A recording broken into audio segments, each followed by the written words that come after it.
Assalamu alaikum wa rahmatullahi wa barakatuh. Praise be to Allah for allowing us all to gather here tonight, and also for giving me a really good car park out the front. Basically tonight I wanted to talk a little bit about my way to Islam. My dog died, which I was particularly upset about. I love that dog. And sadly I had a friend pass away. He had cancer, and I watched him slowly die over the period of about 8 months. I think at that stage I started to think to myself, is this really all there is? Is this all there is to life? We're born, we eat, watch TV, die, that's it? I was pretty unsatisfied with that explanation, so I guess I started a holy quest, and I started thinking, I'm going to find out for myself what the real truth is, the truth for myself anyway. So I went and spoke to my friend, this religious Christian friend of mine, and I said, look, I've investigated all the religions and I can't find what I'm looking for. And he said to me, well, what have you investigated? And I said, oh, well, look, I've investigated Christianity, I've investigated this ism, this, that, all the isms. And he said to me, you've actually missed out one. I said, no, I don't think so. I think I pretty much covered everything. He goes, well, what about Islam? And I went, Islam? Okay. Mate, they're terrorists.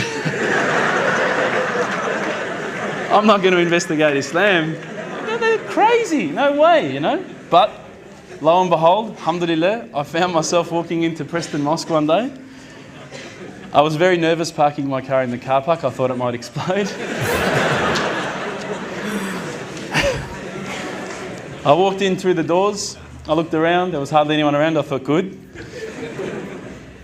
I walked straight across the prayer rug with my shoes on. I walked straight past the brother praying. As he went into sujood, I almost stepped on his head. I had no idea, right? I walk across and I stopped. Abu Hamza came out of a door. That's the brother who just introduced us before, Samir. And I thought, this is it. I'm about to die. I was not used to this level of hospitality, I should say. I'm not sure, I don't want to offend anyone again, but as an Australian, if you offer someone a cup of tea and they say no, you go, okay. These guys wouldn't take no for an answer. Would you like a cup of tea, bro? No, thanks, bro. Are you sure? No, I'm right. Are you sure, bro? I'll go get one. No, I'm right, bro. No, I'm getting one anyway. Sure, look, I'll just get you one, right? No worries, I'll get you one. All right, man, I'll take the tea, you know? SubhanAllah. But anyway, as I say, we get back to the questions I was asking the brothers. Now, what I'd found with a lot of the other churches and people that I'd spoken to, religious leaders, was that when I asked a question, they would quite often just say, your answer is this. I'd say, oh, okay, that's pretty good. When I was sitting down with the brothers from the mosque, when I would say, listen, I don't understand this, what about this? They would never just answer from their opinion. They would always pick up the Quran, they would open it up, and it would be like, they're like human indexes. They would just, bang, page 142, read this. And I would read it and I would go, wow, that's beautiful. And I would say, look, you know, where's all this part about killing people and blowing up cars? And I don't see that. Is it somewhere towards the back that I haven't read it yet? You know, I can't find it. You know, I haven't quite gotten up to that bit yet. And they said, no, we'll talk to you about what we know, and then we'll tell you what the media says. Now, but they really cared, and I could see it in their eyes that it wasn't something like, you know, if you go to a church, you need to donate, or, you know, we're looking for money from you. These guys really cared, and it intrigued me. I thought, how can they care so much about something? It blew me away. So I kept on asking questions, and it's very difficult from an outside point of view to think, okay, the scarf, or okay, the beard, or okay, the kebab, okay, the abaya, whatever. But once you start actually looking inside the religion, working as a whole unit, as in implementing every step of the way, it starts to make sense. And it started to make sense. One night, I was sitting at home. Now, I apologise to some people who may have heard this story. It's called the candle story. I was sitting at home and I thought to myself, I want to be, you know, one with myself again. I want to get closer to Allah. So I lit a candle. I opened the window. I had the blinds drawn. It was a nice night, a bit warm, you know. I thought this is about as spiritual as it gets, you know, a candle. The Quran. I'm sitting there reading, and I stopped and I thought to myself, look, this is the time. Tonight, Allah and me, we're going to have a bit of a conversation. We're going to, we're going to bond.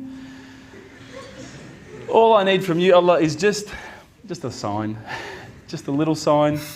Look, nothing too major, just maybe a bolt of lightning. Bolt of lightning for you, man. Come on, you created the earth. This is just a bolt of lightning. It'll be easy. So I sat there and I went, okay, go.